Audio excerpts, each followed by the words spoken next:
निकालना है इसका एलसीएम। एलसीएम कैसे निकालते हैं? तो एलसीएम फैक्टर मेथड से निकालेंगे। आई होप कि एलसीएम जो आपका डिवीजन मेथड हो काफी इजी है और आपके माइंड में लंबे टाइम तक स्टेबल रहता है, लेकिन जो एचसीएफ फैक्टर मेथड है एलसीएम वो आपको दिक्कत करता है, तो हम उसी मेथड से निकाल रहे हैं जिससे और प्रैक्टिस हो जाए। देखिए यहाँ पर क्या है 6, तो 6 किससे डिवाइड होगा? 2 से। तो आप इसको किससे डिवाइड करेंगे? 2 से। देखिएगा 3 3 6 को जब आप 2 से करेंगे तो 2 1 जा 3 है ना, तो टेबल एक बार पढ़ोगे 2 1 जा 2, यहाँ 1 बचेगा, 1 इसका कितना बनाएगा? 13, 2 6 जा 12, एक और बचेगा इधर बनाएगा 16, तो 2 8 जा 16। अब लास्ट डिजिट क्या है देखें 8, 8 किससे डिवाइड होता है? 2 से। इसका मतलब फिर ये किससे डिवाइड होगा? 2 से। लास्ट डिजिट देखकर आप डिसाइड कर सकते हो बेटा कि वो नंबर किससे डिवाइड होने वाला है। 2 से चेक करने के लिए ये होता है लास्ट डिजिट। देखो 8 है, 8 किससे डिवाइड होता है? 2 के टेबल में आता है। इसका मतलब पूरा का पूरा नंबर किससे डिवाइड हो जाएगा? 2 से हो जाएगा। तो 2 से करो, देखो 2 से करेंगे तो 2 8 जा 16, और 8 के लिए कितने बार पढ़ोगे? 2 4 जा। अब देखिए लास्ट में फिर से क्या है बच्चों? 4 है ना, 4 फिर किससे डिवाइड होता है? 2 से, यानी 84 भी किससे डिवाइड हो जाएगा? 2 से। तो यहाँ फिर एक बार मल्टीप्लाई करिए 2, जब आप 2 करेंगे देखो 2 4 जा, 8 को टेबल पढ़ता हूं तो 2 4 जा 8 एंड 2 2 जा 4, 42 आ गया। अब आप इसको मत लिखो, बताता हूं क्या करना है। अब आप दो नंबर सोचो जिनका मल्टीप्लाई नॉर्मल टेबल हो गया। 6 7 जा, इसका करते तो 6 7 जा 42 होता, तो 7 तो प्राइम नंबर है, समझना आसानी से कि 7 प्राइम है। प्राइम नंबर कभी और किसी से डिवाइड नहीं होता, इसका मतलब प्राइम नंबर को आप ऐसे लिख देंगे, लिख दिया। अब बचा कौन? 6 को क्या लिखते हैं आप? 2 मल्टीप्लाई 3, इसलिए यहां पर क्या लिख दिया आपने? 2 मल्टीप्लाई 3। क्लियर हो गया? अब आइए कौन सा नंबर करना? 54। अब 54 में भी देखिए जरा, लास्ट डिजिट क्या है बेटे? 4। ध्यान देना, लास्ट डिजिट क्या है? 4 किससे डिवाइड होता है? 2 से। अगर 4 2 से डिवाइड हो रहा है तो मतलब ये पूरा नंबर भी किससे डिवाइड होगा?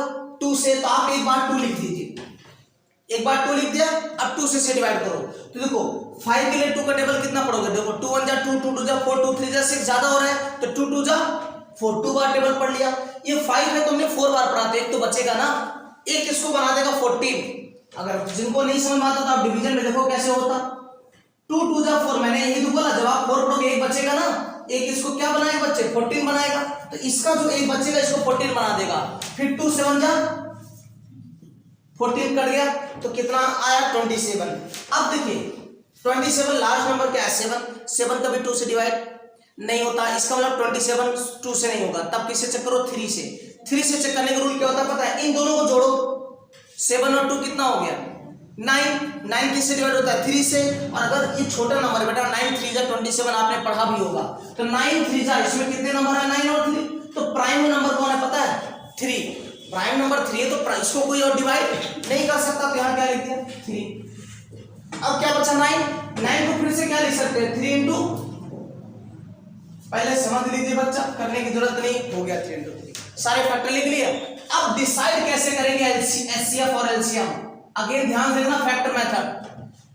देखिए एचसीएफ में वही नंबर लेते हैं जो दोनों के पास है। चेक करो, यहाँ पर एक बार 2 आपने पेयर बना लिया। चलो अब यहाँ एक 3 और एक यहाँ 3 आपने बना लिया। चेक करो, यहाँ 3 तो है, क्या ऊपर है? नहीं है, तो इसका मतलब 3 यहाँ है या नहीं? कॉमन नहीं है। मैंने एक सिंपल सा एग्जांपल आप में लिया था कि अगर किसी 2 पर्सन में कॉमन देखा जाए तो उसके पास भी 2 नाक, एक नाक, उस आपके पास भी एक नाक, उसके पास 2 आंख, तो आपके पास भी 2 आंख। ये कॉमन बातें हैं। जो कॉमन नहीं वो क्या है? हो सकता है आप बूढ़े हो रहे हो, वो यंग हो रहा हो, आप भी पढ़ रहे हैं, पढ़ा रहे हैं, वो पढ़ रहा हो, तो इस तरीके से कॉमन का मतलब होता है दोनों के पास होना चाहिए वो डेटा। तो यहाँ पर 3 है, यहाँ नहीं है, यहाँ 2 है तो यहाँ नहीं है, यहाँ 7 है तो यहाँ नहीं है, मतलब इनके दोनों के अलावा कुछ कॉमन नहीं हुआ। तो एचसीएफ क्या आ गया? 2। पहले समझ लीजिए, यहाँ इन दोनों में क्या है? एक 2 और यहाँ से लेंगे एक 3, तो आंसर कितना आ गया बेटा? जब एलसीएम क्या होगा तो वो देखिए जरा क्या होगा एलसीएम। अब एलसीएम ध्यान से सुनना, आप काउंट कर लो 336 के पास कितनी बार 2 है, समझिए पहले। 2 2 2 2, 306 में कितनी बार 2 आ रहा है? 4 बार। जबकि 54 में 2 कितनी बार है? 1 बार। तो तुम्हें लेना कौन सा होता है? ज्यादा बार जो होता है। तो 2 की पावर कितनी बार ले लेंगे? 2 कितनी बार ले लेंगे? 4 बार। समझ गए? एलसीएम में क्या करेंगे? पहले आप ऊपर काउंट करो, 2 कितनी बार? 4, नीचे कितना? 1, तो हमें जो ज्यादा बार होगा वो ले लेंगे। फिर आइए 7, यहाँ 1 है, यहाँ नहीं है, तो ज्यादा कौन हुआ भाई, जिसके पास है ही नहीं, वो तो बिल्कुल कम है, 0 है, लेकिन इसके पास तो 1 है ना, इसका मतलब ज्यादा वाला लेंगे तो कितना आ गया 7। फिर बात करते हैं 3 की। 3 यहाँ 3 बार है, यहाँ 1 बार, तो ज्यादा वाला लेंगे ना बेटे, तो यहाँ 3 कितनी बार लेंगे 3 बार। आपने ले लिया, जब आपने ले लिया तो इनका मल्टीप्लाई करना। मल्टीप्लाई करने के लिए तुम्हें इजी तरीका देखो, 2 2 जा 4 2 जा 8 2 जा 16 और 16 3 जा सीधे क्या हो गया 48। तो आपने इसको भी मल्टीप्लाई कर लिया और इन सबको मल्टीप्लाई कर लिया, तो कितना आ गया 48। और साथ में बचा कितना बेटे 9, 3 into 3 9 और साथ में क्या बचा है 7। चेक करिए मल्टीप्लाई कैसे किया जा रहा है, 2 2 जा 4 2 जा 8 2 जा 16, आप एक 3 ले लो तो 16 3 जा 48 हो गया। अब यहाँ 2 3 है, 2 3 मतलब 9 और एक इधर 7। अब देखिए अगर आप इसका इसे मल्टीप्लाई कर देंगे तो 63 हो जाएगा। 63 का टेबल आपको नहीं आएगा तो आपके लिए दिक्कत करेगा, तो हम क्या करते हैं इसको डायरेक्ट देखो, 9 8 72 की 2 कैरी कितना 7, 9 4 जा 36, 36 में 7 जोड़िए, 36 में पहले 4 जोड़ दीजिए, 40 होता, 3 और जोड़ना था 43 हो गया। क्लियर हो रहा है, क्लियर हो रहा है। फिर आगे का ये 7 का कर दीजिए, 7 2 जा 14 की 4 कैरी कितना 1, 7 3 जा 21, 21 में जोड़ो 22 कैरी कितना 2, फिर 7 4 जा 28, 28 में बेटा 2 जोड़ दो 28 और 2 30। क्लियर, ये आपका क्या हो गया कि एचसीएफ और एलसीएम आ गया। अब आइए चलिए देखिए ये कौन सा साइड सॉल्व किया। देखिए आप अगर ऐसे खड़े होते आपका आरएचएस है, समझ लीजिए पहले ये आरएचएस हो गया और ये एलएचएस हो गया, तो इसमें 2 पार्ट हो गया, इस पार्ट को आप एलएचएस कहेंगे और इस पार्ट को क्या कहेंगे आरएचएस। आपके राइट हैंड पर है तो आरएचएस हो गया इक्वल के, और ये हो गया एलएचएस, तो लेफ्ट हैंड साइड और राइट हैंड साइड। अब समझिए इसको वेरीफाई करते हैं, तो हम लिखेंगे पहले एलएचएस, पहले समझ लीजिए, बार बार कह रहा हूं नहीं आपको दिक्कत होगी, छापने की जरूरत नहीं भाई। एलसीएम देखिए यहाँ पे एलसीएम मल्टीप्लाई एचसीएफ हो गया। अब एलसीएम, एलसीएम आपने कितना निकाला 3024, फिर एचसीएफ, एचसीएफ कितना निकाला 6। अब डायरेक्ट मल्टीप्लाई करिए, 6 4 जा 24 की 4 कैरी कितना हो गया 2, 6 2 जा 12 12, 13 14 कैरी कितना हो गया 1, 6 का 0 में करेंगे 0 हो जाएगा, लेकिन 1 ऐड करना है तो 1 आ गया, 6 3 जा 18। ये कौन सा आया जब इन दोनों को आपने मल्टीप्लाई किया। अब इस इक्वल में क्या है बेटा first number into second number, तो आइए जरा यहां लिख देते हैं आरएचएस, आरएचएस, आरएचएस में आपने लिखा first number into second number, first number multiply second number. तो जरा देखिए फर्स्ट नंबर ये हो गया और सेकंड नंबर ये, आपकी मर्जी, फर्स्ट नंबर ये मान लो या सेकंड नंबर ये। 336 यहां इस चैप्टर में आपको सबसे ज्यादा पता है क्या दिक्कत करता है बच्चों के लिए मल्टीप्लाई, बच्चे ज्यादातर ऐसे मल्टीप्लाई करते हैं 336 मल्टीप्लाई 54, ऐसे करने गए बेटा तो ये तो फिर 4th स्टैंडर्ड 3rd स्टैंडर्ड का बच्चा भी कर देगा।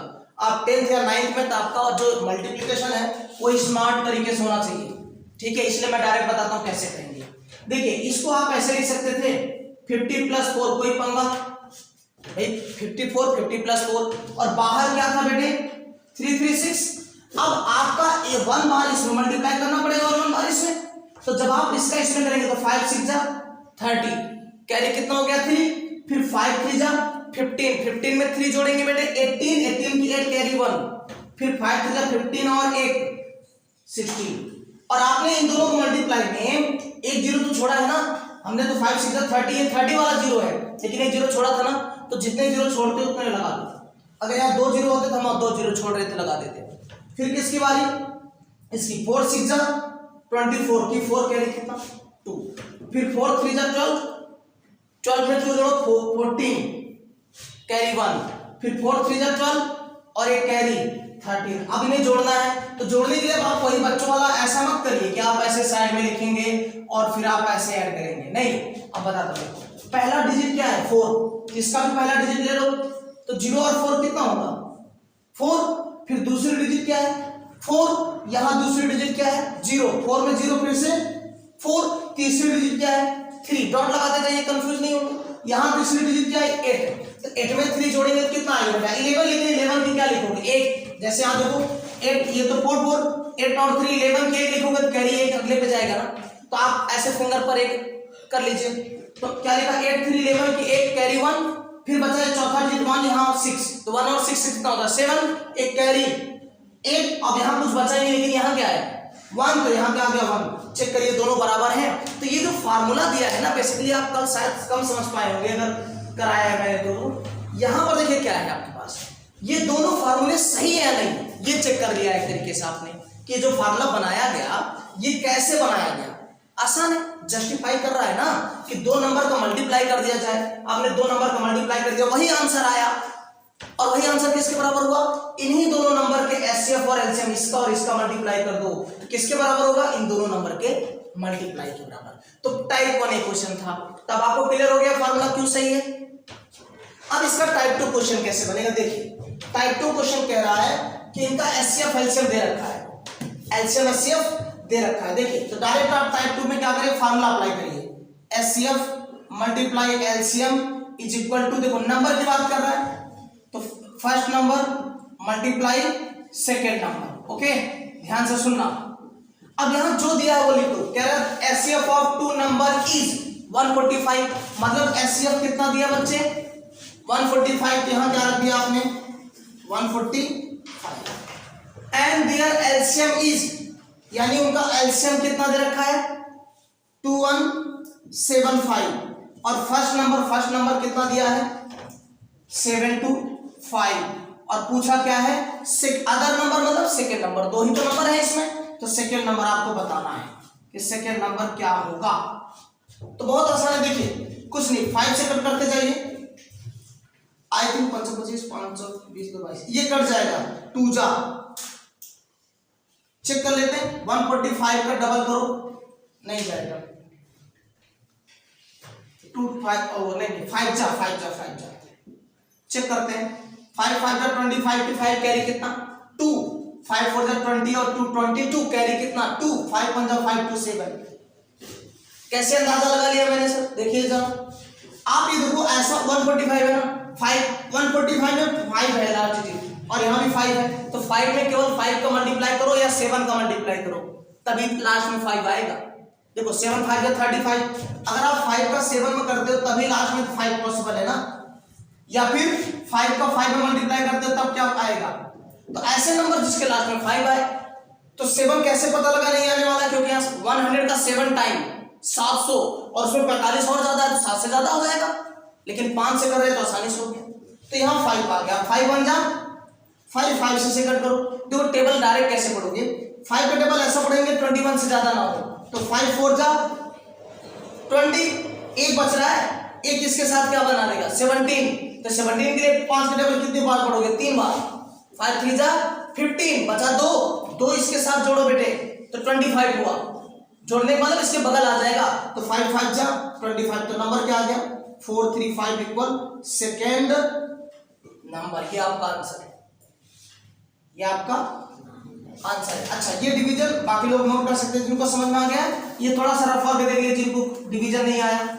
मैंने कहा इसको डिवाइड करना है 2175 से, तो हमने कहा पहले 21 में टेबल पढ़ो, जाहिर सी बात है 21 में पढ़ोगे, तो 5 4 जा कितना है बेटा 20, कितना बचा 1, देखना ध्यान से, एक इसको क्या बना रहा है 17 बना रहा है कि नहीं, तो ऐसे जो 5 4 जा 20 आपने पढ़ा, तो इसका जो एक बच रहा है 21 का, इसको कितना बनाएगा 17, तो 17 में कितनी बार टेबल पढ़ने वाले थे 15, जब आपने 15 पढ़ लिया तो कितना बचा बेटा 2, तो इसका 2 इसको क्या बना देगा, देखो इस साइड में 25 बना रहा है नहीं बना रहा, और आप 5 5 जा 25। तो समझ गए, इस पर 2 तरीके के क्वेश्चंस बनते हैं। ओके नोट कर लीजिए, फिर हम करते हैं इसका एक और टाइप, 2 ही टाइप के क्वेश्चंस बचे हैं बच्चे, इसके बाद इसमें बचा ही नहीं है, जो दूसरा बचा वो बहुत इंपॉर्टेंट है, दोनों क्वेश्चन एग्जाम में आए हुए हैं, एक तो बहुत इंपॉर्टेंट है इरेशनल प्रूफ करना, तो आज एक कराएंगे आपको कंपोजिट नंबर के क्वेश्चन, आप इसे नोट कर सकते हैं। तो दोस्तों अब हम कर रहे हैं बच्चों, ये आपका एक क्वेश्चन है, क्वेश्चन नंबर 6 एक्सरसाइज 1.1। 1.2 में केवल एक ही टाइप का क्वेश्चन है बेटा, लेकिन 1.2 के जितने भी क्वेश्चन है मस्ट इंपॉर्टेंट, एकदम मस्ट, आप समझ लीजिए वो एग्जाम में आने के 99.99% चांसेस है। तो हम इसे करते हैं, जरा समझिएगा, कह रहा है कि 2 नंबर दिए, एक ये दिया है और एक ये, 2 अलग अलग नंबर हैं, ये क्लियर हो गया, ये 2 अलग नंबर है, कह रहे हैं इनको प्रूफ कर दीजिए कंपोजिट नंबर है, अगर कंपोजिट नंबर है तो क्यों है इसका रीजन बताइए। ठीक है, तो पहले आपको ये समझना होगा कि जो है ये कंपोजिट नंबर है क्यों, कंपोजिट नंबर होता क्या है। तो लास्ट टाइम मैं अगर कंपोजिट नंबर शायद बताया था, आई होप नहीं बताया तो सुन लीजिए। कंपोजिट नंबर वो नंबर होते हैं जिनके मोर देन 2 फैक्टर, आप कहीं लिख भी सकते हैं जो सुन रहे हैं इसको आसानी से। Composite numbers are those number having more than 2 factor. Clear हो गया? मोर देन 2 से ज्यादा फैक्टर होंगे तो आपका कंपोजिट नंबर कहलाएगा। तो अगर इस क्वेश्चन में मैं ये प्रूफ कर दूं कि ये नंबर जो है 2 से ज्यादा फैक्टर है, जैसे मैं समझाता हूं एग्जांपल के तौर पर, आप अगर 6 लेते हैं तो 6 आपका कंपोजिट नंबर है। क्यों कंपोजिट नंबर है? आप इसके फैक्टर निकालिए, इसका जो फैक्टर है बेटा वो है 1 है, 2 है, 3 है, 6 है। देखिए 2 से ज्यादा फैक्टर है कि नहीं है? 2 से ज्यादा फैक्टर है, इसका मतलब ये क्या हुआ? Composite number. तो अगर आप किसी नंबर को कंपोजिट प्रूव करना चाह रहे हैं तो सिंपल सी बात है, उसको फैक्टर 2 से ज्यादा दिखा दो, उसकी प्रॉपर्टी को मैच करा दीजिए। तो आइए जरा हम यहां करते हैं। देखिए क्या है, ये नंबर दिया था सॉल्यूशन, ये क्लास, ये जो डिफिनेशन है ना क्लास 6 7 की बुक उठा के देखिए, वहां भी मिलता है कंपोजिट नंबर क्या है। 7 मल्टीप्लाई 11 मल्टीप्लाई 13 प्लस 13 ऐसा दिया है। और आप बताओ 13 को अगर मल्टीप्लाई 1 कर दो तो कोई दिक्कत नहीं होनी चाहिए, क्योंकि 1 से मल्टीप्लाई में कोई फर्क, यहां 13 और यहां भी 13, आप 13 कॉमन लीजिए।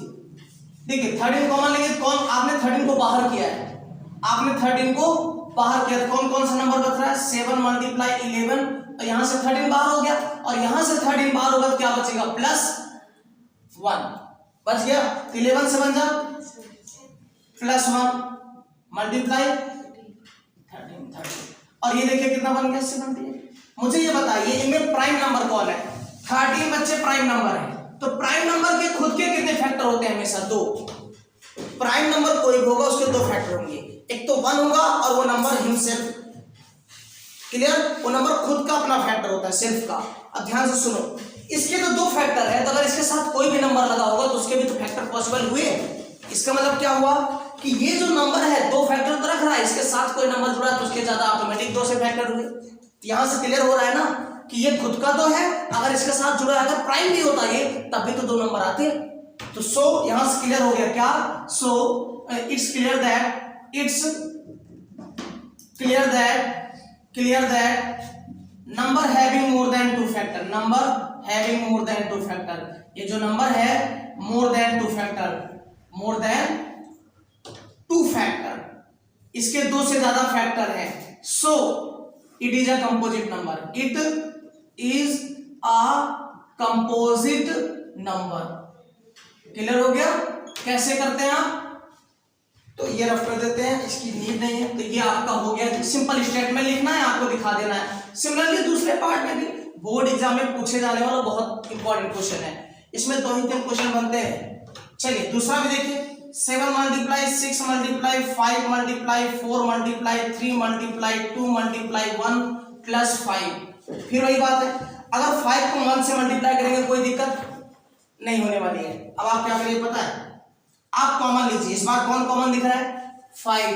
जैसे आप 5 बाहर लेंगे तो कौन से नंबर बचेंगे? 7 मल्टीप्लाई 6 मल्टीप्लाई 4 मल्टीप्लाई 3 मल्टीप्लाई 2, 1 लिखने की जरूरत नहीं है, यहाँ 1 बचेगा।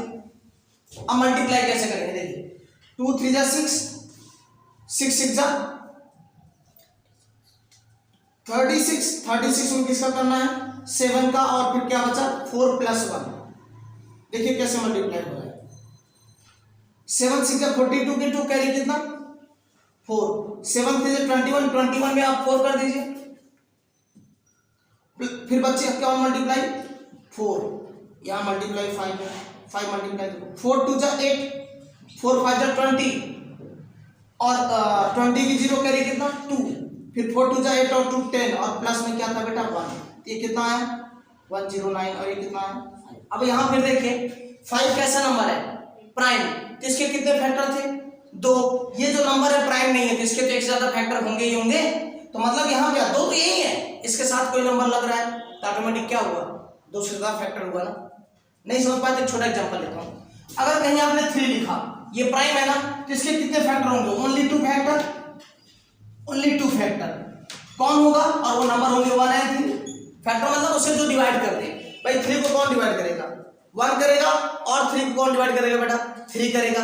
अगर इसके साथ तुमने कुछ भी नंबर जोड़ दिया, चाहे आपने 2 जोड़ा, 3 के साथ आपने 5 जोड़ा, 3 के साथ आपने 4 जोड़ा, 3 के साथ आपने 8 जोड़ा, कुछ भी जोड़ोगे, ये बताओ ये नंबर बनेगा क्या बच्चे, 6। अब 6 के फैक्टर 2 से ज्यादा हुए या नहीं हुए बताओ।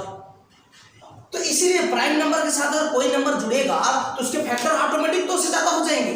आप एग्जांपल देखो, 3 नहीं, मैं और एग्जांपल बताता हूं। चलो इसको करते कितना होता है बेटा, 15। अब मुझे बताओ 15 को कौन कौन नंबर डिवाइड कर सकता है, 1 करेगा, 3 करेगा, 5 करेगा, 15 करेगा। देखो 2 से ज्यादा नंबर हो गया कि नहीं। इसी तरह यहां देखो कितना है, 12 को क्या करेगा, 3 करेगा, 1 करेगा, 4 करेगा, 6 करेगा, 12 करेगा। 2 से ज्यादा नंबर हुए कि नहीं। यही चीज यहां कहना चाह रहा है कि अगर ये प्राइम है, अगर ये अकेला होता तो कितने फैक्टर होते, 2। अब तक ये कंपोजिट नहीं होता, प्राइम नंबर कभी कंपोजिट नहीं होते क्योंकि उनके कितने फैक्टर होते हैं, 2। आपको कह रहा है 2 से ज्यादा, तो इसके साथ क्या जुड़ा है बताओ, 109 जुड़ा है ना, 1009 जुड़ा है, तो इसके 2 फैक्टर है। तो अगर इसमें कुछ मल्टीप्लाई करोगे 2 से ज्यादा होंगे या नहीं होंगे। इसलिए ये कह रहा है अब यहाँ फिर स्टेटमेंट वही कि it's clear that number having more than 2 factor, so it, ये नंबर भी क्या जो दिया है कैसा नंबर होगा, कंपोजिट नंबर होगा। तो आई होप ये क्लियर हो गया। अब एक टाइप बचा है, वो कल हम क्लियर कर देंगे। तो आपका तीसरा चौथे लेक्चर में आपका एक चैप्टर कंप्लीट हो गया। ओके, आज के लिए इतना ही, फिर करेंगे नेक्स्ट इरेशनल नंबर क्वेश्चन, ठीक है।